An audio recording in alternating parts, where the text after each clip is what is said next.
예, 그 믿음으로 세 번째, 믿음으로 노아는 하는 부분을 살펴보겠습니다. 히브리서 11장 5절에서 7절까지 말씀을 본문으로 할 거고요. 역시 그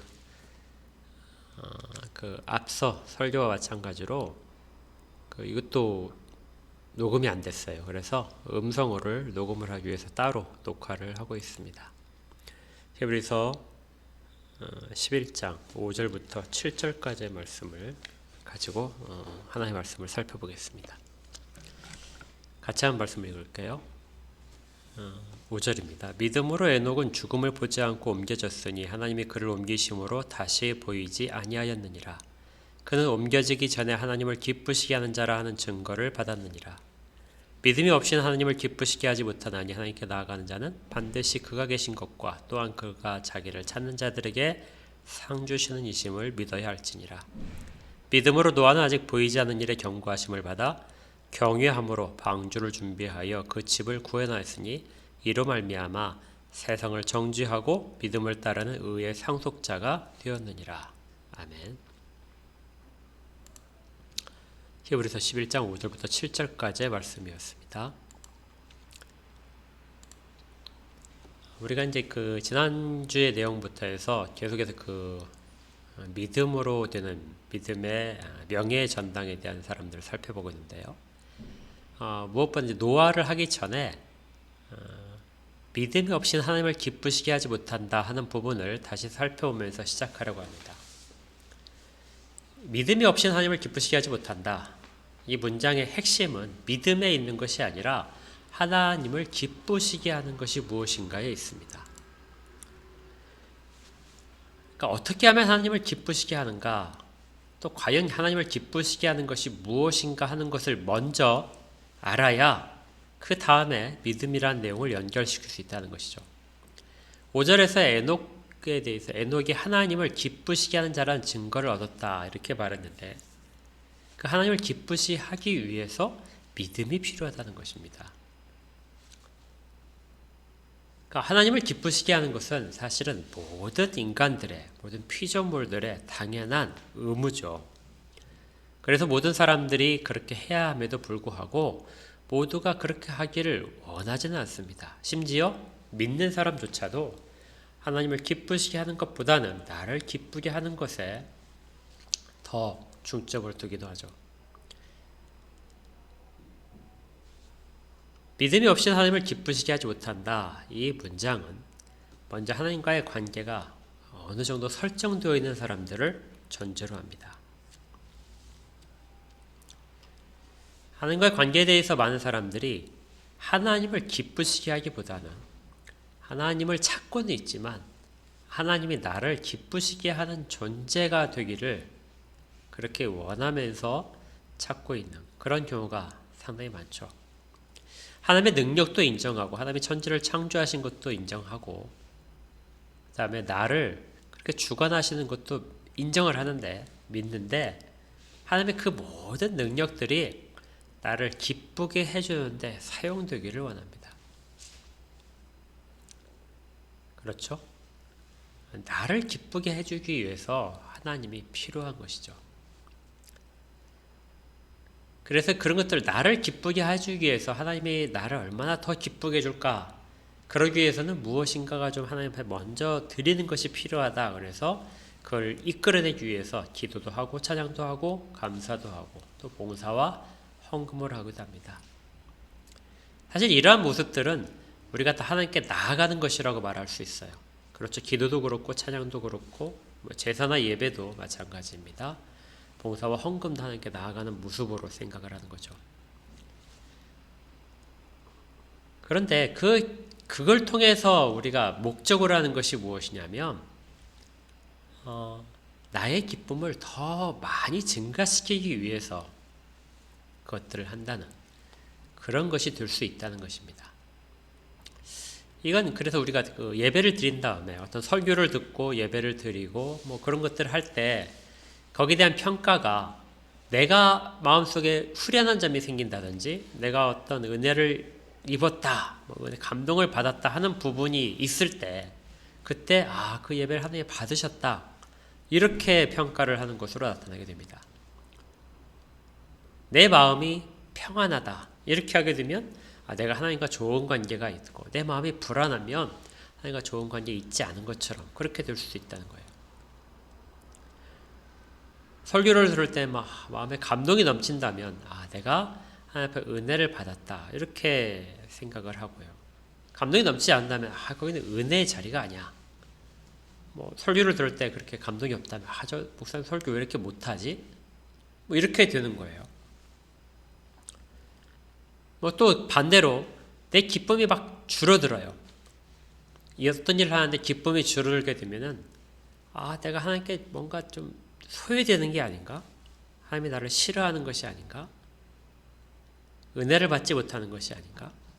그래서 그것들을 채우기 위해서 갈증이 생겨서 또 다른 그런 것들을 많이 주는 장소나 모임을 찾아갈 수도 있습니다.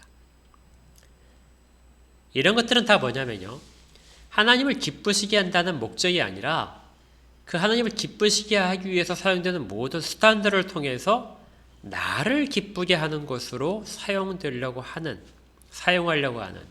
그러한 그 하나님과의 관계를 보상적인 관계로 그렇게 이해하는 것 때문에 생깁니다. 그것이 바로 우상화죠. 그래서 하나님은 나를 위해서 황금알을 낳아주는 사육장의 닭이 아닙니다. 내가 모이를 주고 물을 자꾸 갈아주고 환경을 좋게 해주면 나를 위해서 황금알을 낳아주는 그런 닭이 아니라는 것이죠. 이런 것들에 대한 그 오해는 하나님을 기쁘시게 한다는 이 단어 자체를, 이 문장 자체를 잘 이해하지 못했기 때문입니다. 하나님을 기쁘시게 한다는 단어, 이 본문에 사용된 단어가 헬라어로 유아레스테오라는 단어인데요. 원래 이 단어는 그리스어로 기뻐한다, 즐거움을 가진다, 만족한다, 이런 것에 해당하는 단어입니다. 그런데 신약 성경에서 이 단어는 이 히브리서에서만 사용됐어요. 히브리에서만 3번 사용되는데 특별하게 일반적으로 사용되는 그런 의미가 아니라 특별하게 어떤 것들을 나타나기 위해서 제한적으로 사용됩니다. 이 제한적으로 사용되는 의미를 보시게 되면 구약과 연결되어서 나타나요. 오늘 본문의 5절과 6절에 보게 되면 이 단어가 나타나는데요. 5절에 하나님을 기쁘시게 했다 이렇게 되고, 그 다음에 6절에 믿음이 없이 하나님을 기쁘시게 하지 못했다 하는 여기에 대해서 사용됩니다. 그런데 이 단어를 사용법을 또 성경에서 역으로 이제 추적을 해보면 구약을 헬라어로 번역한 것이 70인역본이죠. 이 70인역본에 구약의 어떤 단어들을 번역하기 위해서 이 단어가 특별히 사용됐습니다. 그런데 구약이 어떤 단어를 번역을 했냐면요, 할라크란 단어입니다. 이 할라크는 우리 지난번 설교에서 봤는데요, 하나님과 동행했다 할 때 사용된 그 단어입니다. 하나님을 하나님을 기쁘시게 했다. 이 말 자체는 구약에서 나온다면은 구약에서는 하나님과 동행했다 하는 표현이었다는 것이죠. 그냥 깔깔대고 웃고 그런 기쁨이 아니라 히브리서에서 사용된 이 기쁨이라는 말, 하나님을 기뻐하시게 한다. 이 말은 구약에서는 하나님과 동행했다는 단어와 같은 의미라는 것입니다. 그걸 번역할 때 이 단어를 쓴다는 것이죠. 그래서 11장에서 그 앞에 말했던 에녹이 하나님을 기쁘시게 하는 자라 하는 증거를 받았다. 이 말을 에녹에 가서 구약에 가서 창세기에서 찾아보게 되면 하나님과 동행했다 하는 단어를 옮긴 것입니다. 그렇죠? 그러니까 결국 히브리서에서 말하는 이 하나님을 기뻐한다는 말은 하나님과 동행했다는 말과 지금 히브리서는 유대인 독자들을 대상으로 하고 있잖아요. 그러니까 유대인 독자들에게 에녹이 했던 것처럼 하나님을 기쁘시게 했다는 것은 하나님과 동행했다는 뜻이라는 것을 말해줍니다. 하나님이 이끄시는 대로 마치 양이 목자의 음성을 듣고 따라가는 것처럼 그렇게 하나님의 말씀을 기꺼이 따르는 것, 이것이 하나님을 기쁘시게 한다는 것이죠.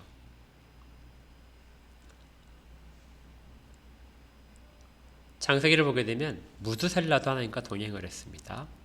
에녹도 하나님과 동행을 했다고 나오고요. 또 노아도 하나님과 동행했다고 기록되어 있습니다. 이 모든 것들에 대한 것이 바로 히브리서에서는 하나님을 기쁘시게 한다 하는 것으로 사용되었다. 그러니까 우리에게 적용을 하게 되면 이렇게 돼요. 정말 나는 하나님을 기쁘시게 하는 자인가? 그렇다면 예배 때 찬양을 아주 감동적으로 하고 손을 들고 찬양하고 나의 모든 것을 바칩니다. 이렇게 하고 하나님께 예를 들어 부자가 되어서 헌금 많이 하고 이런 것들이 하나님을 기쁘시게 하는 것이 아니라 하나님께만 의지하고 그 말씀을 따라가는 자. 이것이 바로 하나님을 기쁘시게 하는 자다. 이렇게 된다는 것을 기억해야 됩니다. 그러니까 결국 하나님을 기쁘시게 한다는 것은 앞에서 제가 그 경고를 했지만 그 하나님을 기쁘게 하는 것이 나를 기쁘게 하기 위해서 하나님을 기쁘게 하는 수단으로 도중에 중간 과정의 수단으로 서 있는 것이 아니라 그 방향성이 나를 향하지 않고 최종적인 방향성이 하나님을 향할 때만 의미가 생긴다는 거예요. 다시 한번요. 하나님을 기쁘시게 하는 것은 결국 그 방향성이 모든 것의 방향성이 어디로 향할 때만 의미가 있어요? 하나님을 향할 때만. 이걸 가능케 하는 것이 바로 믿음이라 하는 것입니다. 그러니까 입으로는 하나님을 기쁘시게 한다면서 실제로는 그 마음에 믿음이 없다면 전적으로 하나님을 향할 수 없게 되겠죠. 그래서 믿음의 중요한 속성이 그 용도가 무엇이냐면 하나님을 기쁘시게 하기 위한 것이고 그것은 하나님의 말씀을 토대로 살아간다는 것입니다. 하나님과 동행한다는 것은 저 멀리까지 하나님과 같이 가는 것이 아니고요. 하나님과 함께 가는 그 자체가 동행의 목적지입니다. 노아도 구약에 따르면 하나님과 동행했다고 기록되어 있다고 그랬죠. 창세기 6장 9절에 이렇게 되어 있습니다. 제가 읽어드릴게요. 이것이 노아의 족본이라. 노아는 의인이요 당대의 완전한 자라. 그는 하나님과 동행하였다.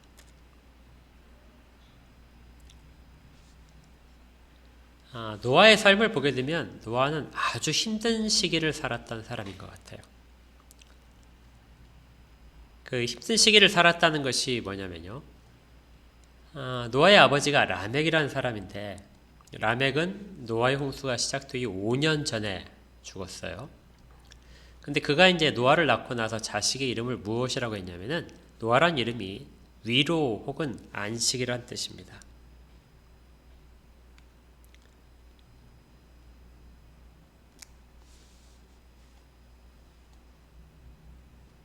그 5장에 창세기 5장에 29절에 나오는데요. 28절에 라멕은 182세의 아들을 낳고 이름을 노아라 하여 이르되 여호와께서 땅을 저주하심으로 수고롭게 일한 우리를 이 아들이 안위하리라 하였더라. 그러니까 그 라멕의 이런 그 아들의 이름을 짓는 것을 보게 되면 상당히 먹고 사는 것이 쉽지 않았다는 걸 알 수 있습니다. 그러니까 땀을 흘려서 이렇게 수고롭게 일해야 된다. 이 모든 것들은 다 땅을 저주받은 것이다. 하나님께서 땅을 저주하셨기 때문에 수고해서 이렇게 농사를 지어야 된다. 그러니까 우리도 그렇잖아요. 사실은 먹고 사는 문제가 쉬운 문제가 아닙니다. 그러니까 수고롭게 일을 해야 되죠. 그래서 이러한 모든 그 힘든 일들 속에서 라멕이 자식을 낳은 다음에 이 자식을 통해서는 이러한 일들이 해결됐으면 하고 바람이 있었다는 것. 그것이 들어가 있습니다. 그런데 이제 또 하나 숨은 것이 뭐냐면요. 이 라멕이나 그리고 그 조상들은 에녹이나 무두셀라나 이렇게 이제 쭉 따라가 보면요. 이러한 모든 사람들은 사실은 가인과 아벨 때 아벨이 죽고 나서 셋이 태어남으로써 가인과 셋으로 구별되는 그 줄기 가운데 셋에 속해 있는 사람들입니다. 그리고 셋의 자손들 중에서도 특별히 이제 한 줄기만이 계속 따라오는데 그들에 대해서 하나님과 동행했다 하는 표현들을 써요. 그리고 구약적인 표현으로 이들은 하나님의 아들들이라고 부릅니다.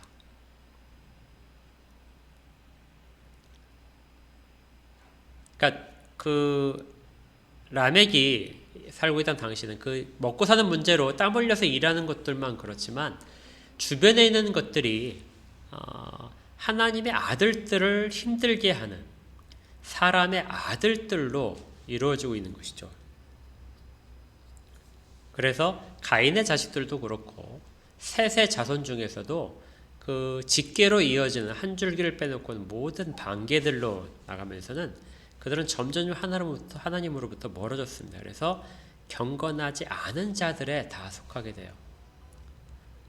그러니까 세상은 경건하지 않은 자들이 점점 많아지고 경건한 자들은 소수에 지나지 않는 그런 상황이 계속해서 이어지고 있는 것이죠. 퍼센트로 보더라도 처음에는 가인과 아벨 사이에 가인도 완전히 하나님을 경외하지 않은 건 아니었겠죠. 그런 상황이었는데 나중에 이제 로아 때 보게 되면 정말 세상의 죄가 관영을 해서 마음에 생각하는 것들마다 다 악한 것이다. 이런 세상을 베드로후서에서 뭐라고 했냐면요. 2장 5절 베드로후서 2장 5절에 옛 세상을 용서하지 아니하시고 오직 의를 전파하는 노아와 그 일곱 식구를 보존하시고 경건하지 아니한 자들의 세상에 홍수를 내셨다. 노아와 그 일곱 식구를 제외하면 나머지 모든 사람들은 다 옛 세상에 속하는 것이고 경건하지 아니한 자들의 세상이다. 이렇게 보는 것입니다. 그러니까 하나님에 대한 신앙, 하나님을 믿고 그 하나님에 대한 신앙을 보여주고 그 에녹부터 시작해서 심판에 대한 메시지가 쭉 전해지고 있는데 그것들을 붙잡고 살아간다는 것이 얼마나 힘들었는가 하는 것들을 살펴볼 수 있어요. 그래서 아마 진정으로 하나님의 위로가 필요했을 수 있습니다. 그리고 노아를 낳으면서 그런 위로를 받았을 수 있어요. 그렇죠. 그 에녹이 하나님과 동행하면서 계속해서 계시를 전했을 테니까 그가 그 노아에 대해서도 그런 예언을 충분히 했을 수 있습니다. 물론 무두셀라에도 그런 예언이 있었죠.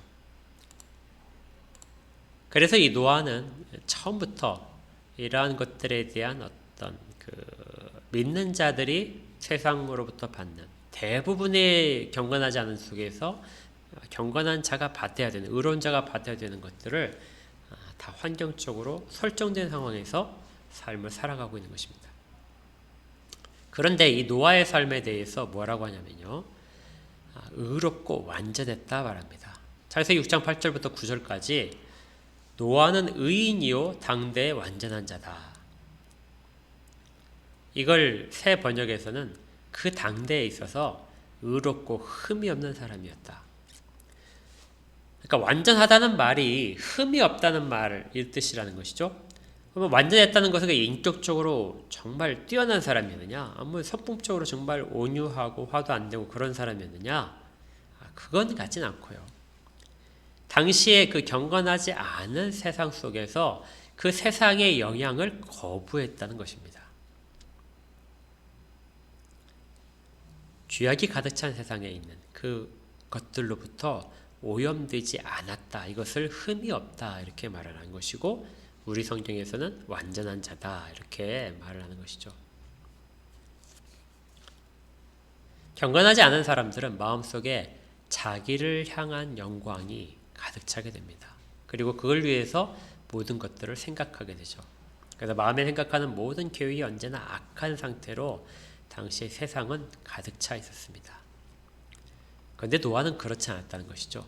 이것을 8절에 노아는 여호와께 은혜를 입었더라. 그러니까 노아가 어떤 아주 특별한 점이 있어서가 아니고요. 노아에게 하나님의 은혜를 베푸셔서 그 은혜 가운데서 보존되도록 하신 것입니다. 그러니까 아무리 세상이 악하다 할지라도 하나님의 뜻에 순종하고 하나님의 영광만을 높이기 위해서 살아가는 사람들이 분명히 있다는 거예요. 하나님은 은혜를 베푸셔서 어떤 특별하게 그런 자들을 항상 남겨두십니다.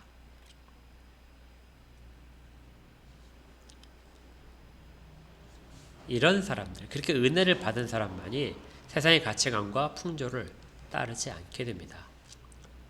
그러니까 만약에 우리가 이제 이 세상 속에서 어떤 하나님을 거부하는 경건하지 않은 것들에 노출되면서도 그걸 거부할 수 있다면 그건 우리의 잘남이 아니고 하나님이 여전히 우리 가운데 은혜를 베풀고 계시다는 증거가 되겠죠.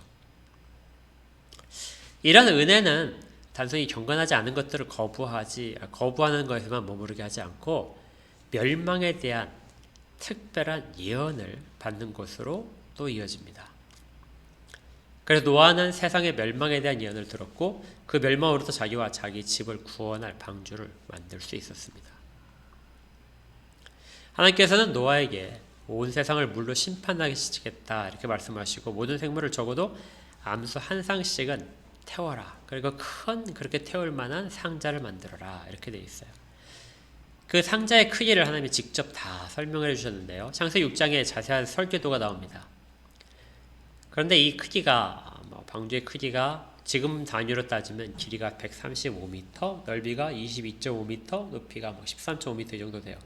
그 크기가 잘 상상이 안 되는데 굉장히 큽니다, 사실. 축구장 1.5m 이런 이야기 있는데요. 잘 이해가 안 되니까 그냥 아파트로 생각하시면 돼요. 45층짜리 아파트가 있다고 생각하시면 돼요. 45층짜리 아파트, 나무 상자처럼 되어 있죠. 45층짜리 아파트, 그 한 층에 한 3세대쯤 이렇게 되어 있는 아파트로 생각하시면 돼요. 그런 아파트를 눕혀놨다. 그것이 방주와 거의 같습니다. 모양도 같아요. 배 모양이 아니고 방주라는 말은 상자란 뜻이에요. 십계명을 담는 그 상자처럼 그 법궤가 바로 아크거든요. 상자예요. 방주도 똑같습니다. 상자 모양으로 만들었다는 거예요. 이렇게 하나님이 자세한 설계도를 알려주시고 그리고 노아의 식구들이 다 방주가 다 지어진 다음에 노아 식구들이 다 방주 속에 들어간 다음에 그리고 생물들이 들어간 다음에 그 다음에 비가 내렸습니다. 그리고 1년 10일 정도가 지나서 이제 다시 방주 밖으로 나오게 된 것이죠. 히브리서 11장 7절에 이렇게 되어 있죠. 믿음으로 노아는 아직 보이지 않는 일에 경고하심을 받았다. 그러니까 여전히 노아가 받은 이 모든 은혜의 결과들은 보이는 것으로서 나타나는 은혜가 아니고요. 보이지 않는 것에 대한 경고를 받는 것으로서 은혜가 됐다는 것입니다. 그리고 이 일에 대해서 노아의 모든 태도들을 뭐라고 했냐면 노아에 대한 한 가지 하나님을 경외했다. 경외함으로 방주를 준비했다. 이 경외함이라는 것은 경건하다. 이렇게도 이야기할 수 있어요. 하나님을 두려워했다 이렇게도 할 수 있습니다. 이 경외함에 보게 되면 하나님 말씀하신 것을 믿었다 하는 것을 구성하고 있습니다. 하나님 말씀하신 것들은 모두 다 옳다. 그리고 그 말씀하신 모든 것들은 비록 더디게 지낸다 할지라도 그 말씀 자체가 실체이기 때문에 오랫동안 그것들을 붙잡을 수 있게 만듭니다. 이 경외함은 두 가지로 되어 있는 거예요. 그러니까 노아의 경외함이란 노아가 하나님을 경외한 것은 하나님 말씀을 주신 말씀을 보이지 않지만 믿었다는 것이고요. 그것을 오랫동안 변하지 않고 믿었다는 것입니다. 한번 자세히 한번 생각을 해보겠어요. 하나님이 세상을 심판하시겠다고 말씀하신 것이 언제냐? 홍수가 나기 언제 전에 심판하시겠다고 말씀하셨느냐? 보통 120년 전이었을 것이라고 봅니다. 그러니까 노아의 나이가 480세 때 홍수에 대한 예언을 받았을 것이라고 봐요. 이렇게 보는 이유는 이제 성경에도 약간의 근거가 있는데 120년이 확실히 기록된 것은 외경 중에 외경은 정경에 들어가지 못하지만 참고할 만한 책들이죠. 구약에 있는 책들입니다. 외경 중에 야살의 책이라는 책이 있어요. 이거 성경에도 언급되어 있습니다. 여호수아서 10장 13절에 이것이 야살의 책에 기록되어 있지 아니하냐 하고 이야기하는 부분이 있고 사무엘하 1장 18절에도 이것은 야살의 책에 기록되어 있다 이렇게 되어 있습니다. 그러니까 야살의 책이라는 것이 외경으로서 있는데 참고서적이에요. 정경에는 들어가지 못하지만 또 신학적인 내용과 좀 약간 거리가 있는 것도 있고 또 과장되는 것이 있기도 합니다. 이 야살에서 5장 6절에부터 보게 되면 이런 내용이 있어요. 노아의 나이 480세 때 여호와를 따랐던 모든 자들이 사람의 아들 가운데서 떠나 죽었을 때, 그러니까 사람의 아들들과 여호와를 따랐던 자들을 구분하고 있죠. 오직 무드셀라만이 남았고 하나님께서 노아와 무드셀라에게 말씀하시기를 너희에게 말하노니 사람의 아들들에게 선포하여 이르기를 여호와께서 말씀하시느니라. 너희 악한 길을 돌이키고 너희 행위들을 버리라. 그리하면 여호와께서 너희에게 행하시겠다고 선포하셨던 그 폐해를 돌이키시고 그것이 발생하지 아니하리라. 그러니까 심판에 대한 내용을 노아뿐만 아니라 당시에 살아있었던 무드셀라가 죽어야 심판이 온다고 그렇게 이른 가운데 있었죠. 그러니까 이것들을 그렇게 하셨다는 것입니다. 그러니까 480세에 이 부분들을 받으셨다는 거예요.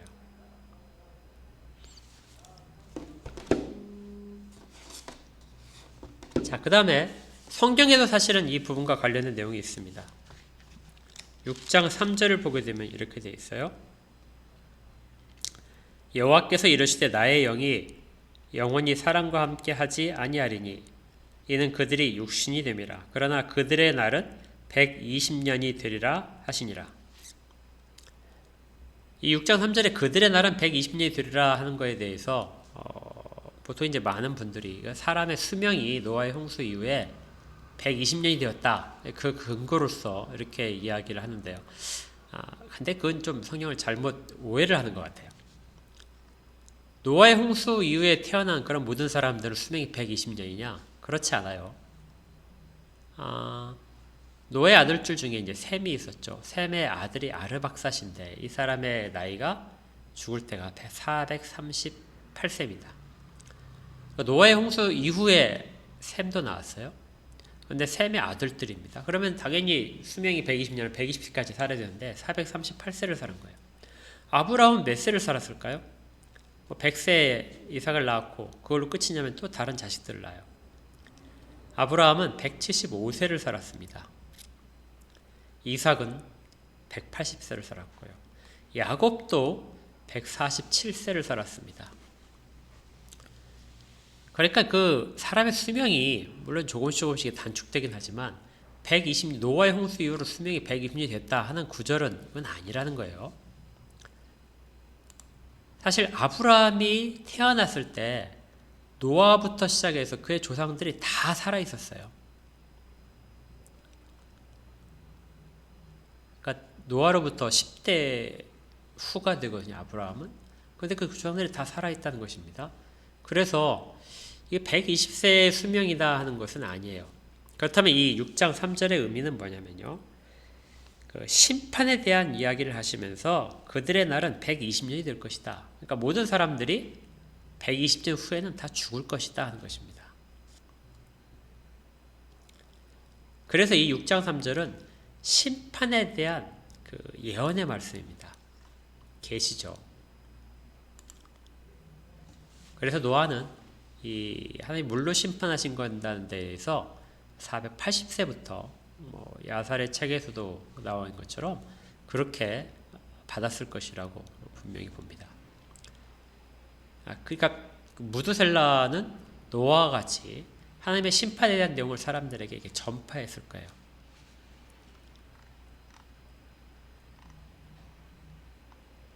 그래서 그는 심판이 올 것이다. 그리고 너희들이 회개하지 않으면 안 된다.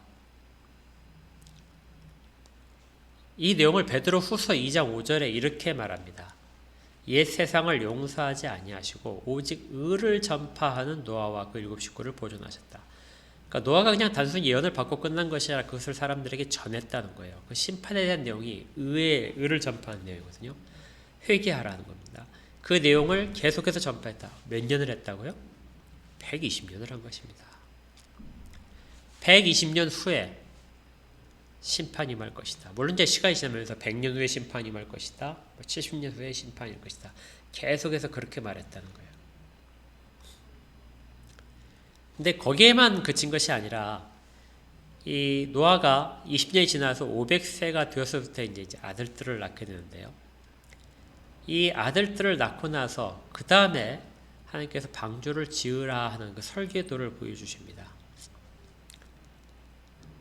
그러니까 노아가 방주를 만든 것은 물론 다른 그 창고 야살의 책처럼 이런 것들을 보게 되면 이제 5년 동안 지었다는 말도 있지만 그 좀 완전히 좀 과장됐던 것이고요.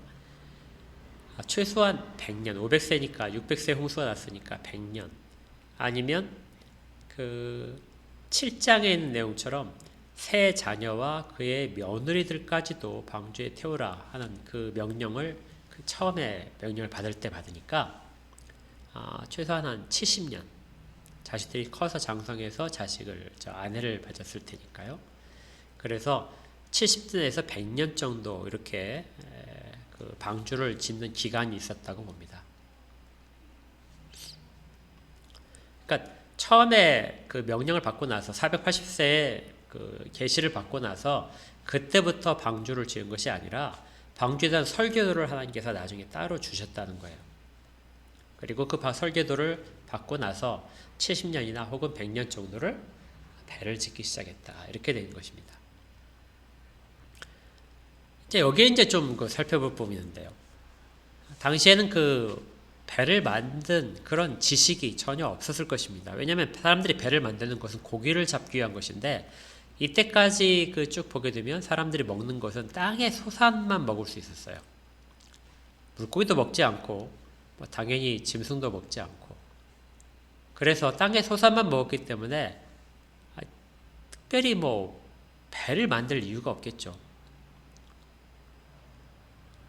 그래서 배를 만든 지식이 아마 없었을 것이라고 봅니다. 물론 좀 있었다 할지라도 노아에 대해서는 노아와는 관련이 없었을 거예요. 그런데 이 노아는 배를 만드는 것을 다른 사람들이 전혀 돕지 못했을 것입니다. 그 내용을 시작을 했다는 거예요. 아까 말씀드린 것처럼 45층쯤 되는 큰 그 빌딩과 같은 그런 크기의 상자를 또 그냥 상자 테두리에 만든 것이 아니라 가운데 기둥도 다 만들어야 되겠죠. 그러니까 그렇게 해야 되니까 한 70년 정도는 충분히 필요했을 것입니다. 어떤 사람들은 여기에 대해서 노아가 그 방주를 산 위에 지었다 이렇게 생각하는 사람들이 있어요. 나중에는 그 어떤 분들은 또 산 꼭대기에서 방주를 지었다 이렇게 말씀하시는 분도 있더라고요. 왜냐면은 그 나중에 홍수가 났을 때 이 홍수의 모습이 4단계를 걸쳐서 이렇게 물이 차오르는 걸 묘사를 하는데요. 근데 사실은 거기에 산 위에 지었다 하는 기록은 없습니다, 성경에. 그쵸? 산 위에 방주를 왜 산 위에 짓겠습니까? 나무가 거기 산 위에 만든 것이 아니라 당시에 산 위에 사람들이 살지 않을 텐데요. 평지만 해도 엄청나게 많은 땅이 있고 비옥한 땅이 있는데 산에 가서 특별히 거기를 개간할 필요가 전혀 없죠. 또 문제가 뭐냐면요. 이 노아의 식구들이 그 배를 만드는 모습은 사실은 그냥 사람들로부터 격리된 장소에서 만드는 것이 아니라 사람들 속에서 만들었을 것입니다. 왜냐하면 심판이 있다는 것을 물로 심판할 것이라는 것을 사람들에게 보여줘야 되기 때문이죠. 그들이 방주를 짓고 있는 모습조차도 사람들에게 심판에 대한 메시지로 보여야 됐습니다. 그러니 산 꼭대기에 따로 그 가족들만이 가서 만드는 것은 사실은 많이 안 된 것이죠. 또한 그들도 계속해서 방주를 지으면서 농사를 지어서 먹고 살아야 됩니다.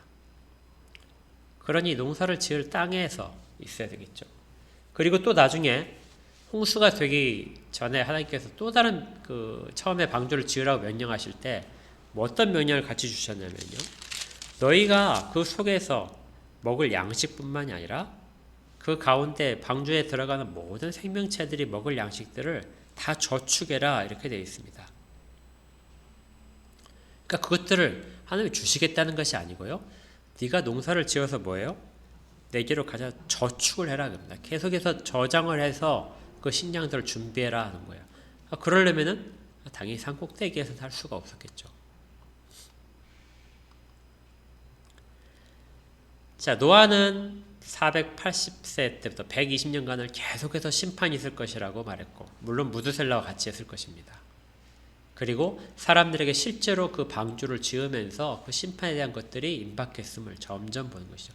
방주가 완성되면 완성될수록 심판이 가까워졌다 하는 것들을 사람들은 눈으로 보고 있었습니다. 그렇지만 문제는 아무도 그 말을 믿지 않았죠. 왜냐하면 비가 온 것을 한 번도 본 적이 없고요. 비가 오니 비가 그 모인 물이 사람들을 쓸어가게 하는 것, 그런 것도 볼 수 없었고, 또 땅에 있는 깊은 부분이 터져가지고 홍수가 나는 것, 이런 것도 당연히 경험하지 못했습니다. 어떤 작은 수에도 홍수를 경험해 본 적이 없었어요. 그러니 세상을 뒤엎는 홍수가 날 것이고, 또 그걸 위해서 배를 진다, 이 말은 사람들에게 정말 받아들이기 어려운 것이었죠. 물론 노아도 동일합니다. 노아도 그런 것들을 경험한 적이 없었어요. 그렇지만 사람들은 거기에 대해서 믿지 않았고 노아는 믿었습니다. 어떤 것들도 경험한 것이 없었어요. 하나도 경험한 것이 없습니다. 배라는 것도, 배를 만드는 것도, 하늘에서 비가 오는 것도, 땅에서 물이 차오르는 것도, 어떤 것도 경험하지 못했는데 노아는 그 일을 믿음으로 하게 됩니다.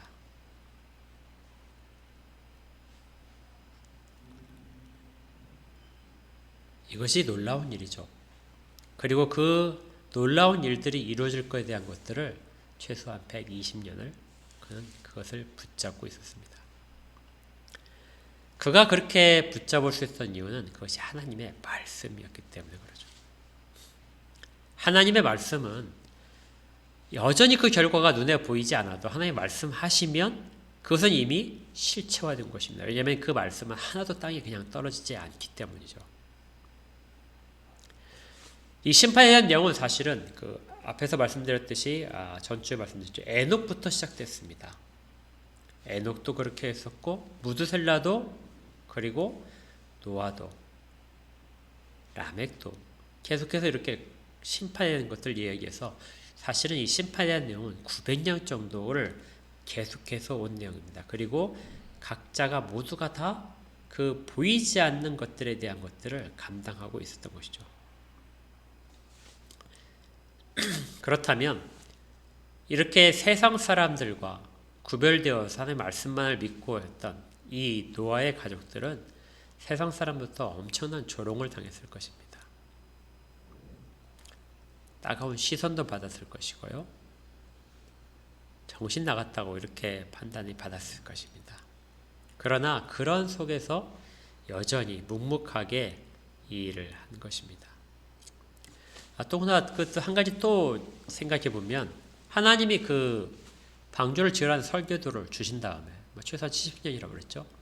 그 동안에 하나님께서 노아에게 어떤 특별한 다른 말씀을 하신 것 같진 않아요. 그러니까 설계도를 주시는데 설교를 한 번에 딱 주시고 그 다음에 설계도를 조그만 일부를 주시고 또 1년쯤 후에 이제는 이 설계도를 가지고 나머지 만들어라. 또 1년마다 이렇게 그 설계도를 주신 것이 아니라는 것이죠. 홍수에 대한 예언도 여기 이때는 이렇게 하고 그 다음에 1년 후에 또 좀 더 자세하게 나오고 이런 것이 아니라는 것입니다. 하나님께서는 미래에 하실 일을 단번에 말씀하셨어요. 모든 일을 한꺼번에 주시고 그 일들을 그대로 간직하고 지키면서 행하라는 것입니다. 그래서 하나님이 노아에게 대해서 다시 말씀하신 것은 방주가 다 지어졌을 때, 그리고 할아버지인 무드셀라가 사망했을 때 이 땅을 떠나고, 그리고 나서야 하나님께서 7일 후에 비가 내려서 모든 생물을 지면서 쓸어버릴 것이다, 이렇게 말씀을 하시게 됩니다. 그래서 7일 동안 양식을 다 집어넣고 또 모든 동물들까지 그렇게 생물에서 다 방주로 들어가게 하신 기간을 주시죠. 한 번 약속하신 것에 대해서 긴 시간 동안 하나님의 말씀이 없었어도 노아는 그 말씀이 여전히 유효함을 붙잡았습니다. 그러니까 되게 놀라운 것이죠. 앞에서 말씀드렸지만 노아가 하나님을 경유했다 하는 말은 하나님의 말씀이 진짜 사실이라는 것을 믿었다는 것이고요. 그 한 번 말씀하신 것은 시간이 지나더라도 여전히 유효하다는 것에 대해서 지탱하고 있었다, 가지고 있었다는 것입니다. 이렇게 본다면 사실 믿음의 조상이라는, 우리 다음 주에 살펴볼 믿음의 조상이라는 아브라함의 믿음은 사실 믿음도 아닙니다. 아브라함이 이삭을 낳을 때 예언을 받죠. 그의 나이 99세 때, 그의 아내의 나이가 89세 때입니다. 그때 하나님이 아브라함에게 내년 이맘때쯤에 너에게 아들이 있을 것이다 이렇게 말씀하셨는데, 그러자 그 아브라함이 그냥 차라리 또 다른 아내 하갈의 아들, 당시 13살이었는데요. 이스마엘에게나 복을 주시죠. 그러니까 이스마엘을 통해서 하나님의 민족을 번창하게 하십시오 하고 그렇게 하나님한테 말을 하게 합니다. 그러니까 믿기지 않는 것이죠. 그 예언을 받았지만 믿기지 않았습니다. 그렇지만 1년 뒤에 하나님의 말씀은 그대로 사실이 되어서 이삭이 태어납니다. 그러니까 아브라함조차도 1년 후에 일어날 일들을 믿지 못했는데, 말씀이 되었을 때, 근데 노아는 최소한 70년 이상을 100년? 그렇게 지탱하면서 그 일을 꿋꿋하게 했다는 것입니다. 그래서 노아는 특별한 은혜를 받은 사람입니다.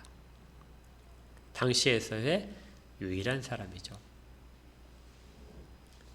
그 결과 노아는 자기뿐만 아니라 자기의 집안을 다 구할 수 있었습니다. 그리고 후대에 믿음을 쫓는 의의 후사다, 의를 전파하는 자다 하는 훌륭한 칭호를 얻을 수 있었습니다. 노아가 특별한 것은 아닙니다. 그에게 은혜가 임한 것이고요.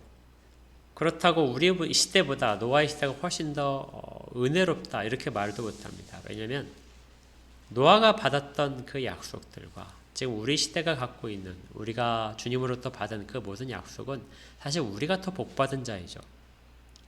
더 구체적으로 주의 말씀을 받고 더 구체적으로 주께서 이 땅 가운데 행하실 일들을 알고 있습니다. 그러니 우리는 더 복된 사람들이죠. 결과적으로 이 모든 부분에 대해서 우리가 받는 약속이 부족해서가 아니라 그 약속과의 말씀이 주어졌을 때 그것을 믿음으로 받느냐 받지 않느냐의 차이점 뿐입니다. 하나님의 약속을 믿음으로 받는 사람은 상황이 바뀌더라도, 그리고 주변에서 어떤 것들, 보이는 것들로 사람들이 그것들을 평가하는 것들을 우리를 휩쓸리게 만들지라도 그것이 문제가 되지 않습니다. 왜냐하면 이미 말씀하셨기 때문에 그렇죠. 그분은 바로 하나님이시고 하나님의 말씀은 땅에 하나도 헛되게 떨어지지 않기 때문입니다. 그런데 그 말씀을 믿음으로 받지 않으면 그 말씀들을 너무 힘들게 여겨집니다. 지킬 만한 힘이 없는 것이죠. 누군가 그것을 이야기하게 되면 유혹이 되고, 또 환경의 변화가 오게 되면 그 말씀이 맞는 것인가 하는 의심도 들고요. 그러다가 얼마든지 포기할 수 있습니다. 그렇지만 믿음으로 받게 되면 그러한 모든 것들은 실체가 되고, 그렇게 말씀하신 것이 하나님이시기 때문에 그 하나님의 말씀을 붙잡게 되면 우리는 이 모든 것들로부터 견딜 수 있습니다.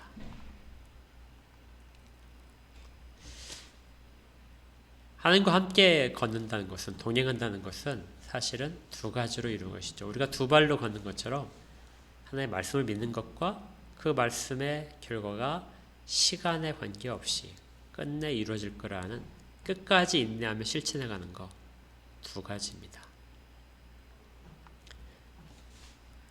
우리 상황이, 주변 상황이 쉽지는 않습니다. 어쩌면 믿는 자들이 점점 줄어들 것이고, 바르게 믿는 것도 세상 가운데서 조롱거리가 돼갈 수도 있습니다. 하지만 하나님의 말씀을 우리는 붙잡고 있습니다. 그리고 그 말씀의 결과가 반드시 이루어질 거라는 것도 믿습니다. 그러면 우리는 상황에 구애받지 않고 이 세상 가운데서 경건하지 않은 속에서도 경건한 자의 모습을 유지할 수 있습니다. 그것이 바로 하나님과 동행하는 것이고 하나님을 기쁘시게 하는 것입니다. 우리 모두에게 이런 하나님의 은혜가 늘 충만하시기를 주의 이름으로 축복합니다.